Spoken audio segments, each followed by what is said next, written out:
Reviewing the Nissan Magnite Kuro. Guys, I don't know.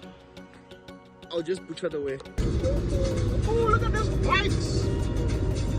You can look, like they're making nice sounds. Look at her.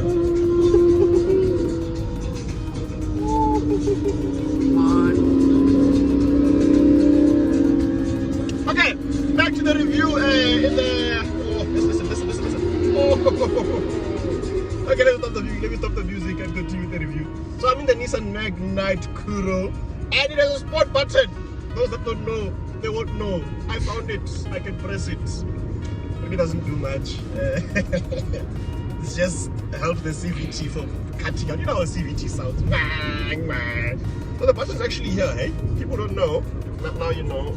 Excuse the food and stuff.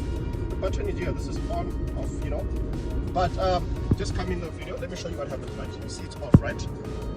The revs sort of go down. Now it goes up. Sort of like, so it kind of works. Give it some credit.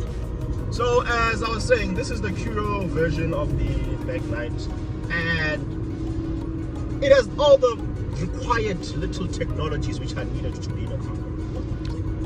All the small required technologies are, I'm on cruise control. Let me resume my cruise control. It's sort of like a weird cool one with a bit of old age infographics there and a touch screen there, nice air conditioning there, wireless charging, chargers for the old people there, but nice air conditioning. It's actually very hot outside. We've been having some cold weather. Now that it's actually warm, I'm appreciating this car a bit more. But as I still remain stipulating on my main point is that everything in this car is proper because of the idea behind it. My only complaint is the price. For the price, it's just a bit too much, but it's a very comfortable car.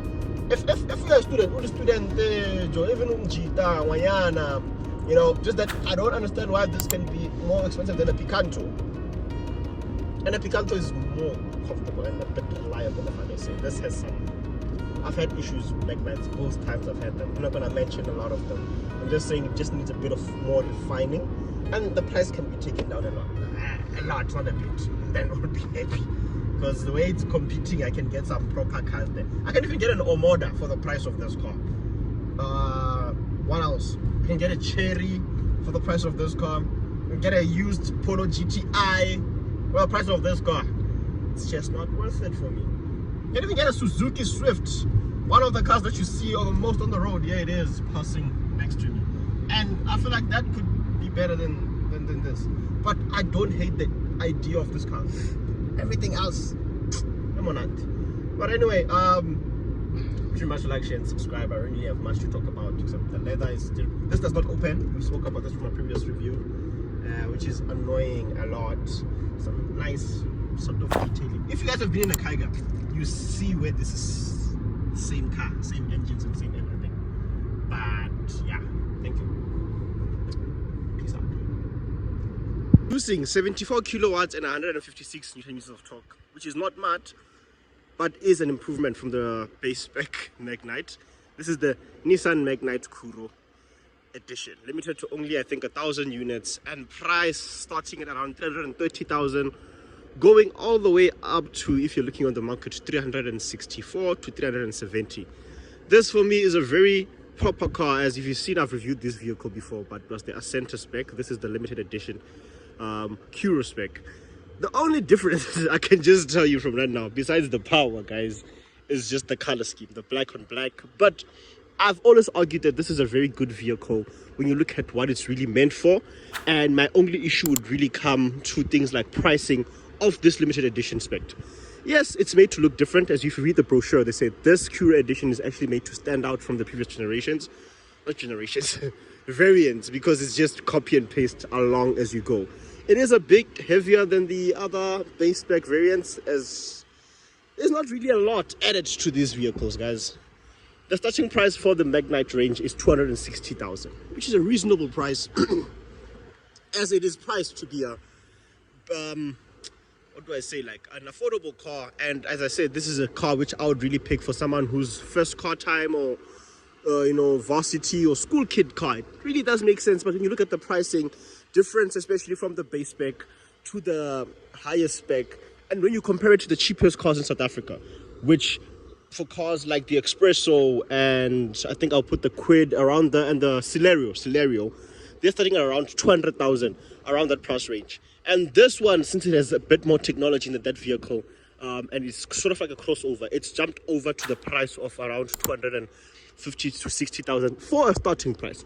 Not bad for the manual ones. I've driven the manual one, have had a few issues with the manual transition, but overall, a very, very good car. So I tried justifying the 330, or let me just say 360 price, which will get them on the market. On the internet, on the Nissan website, South African Nissan website, it says 330 for the Kuro. But when you go on Auto Trader and try and look for a vehicle, and when you start adding other things along to it, there's no additions. If you think about it, man, it's just you get the different specs, the different levels with different options.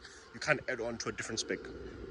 But it's nice additions for in terms of this, making this Kuro edition look bold, look different. I mean, as they say, they want to make it look different. It really does look different.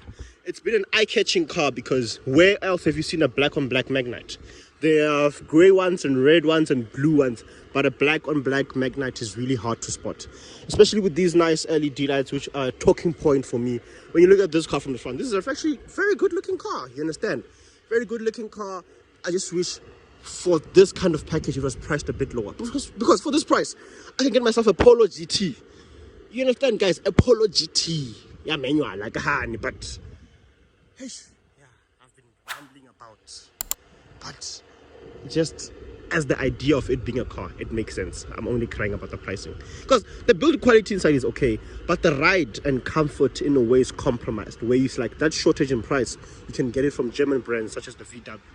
Or if you want to get deeper into it, you can get SUVs or mini SUVs for this car. You can get the Suzuki Brera. You can get, I could go on. I think I'm just going to list an amount of cars you can get. If you go on the second-hand market, there's a ton of things you can get.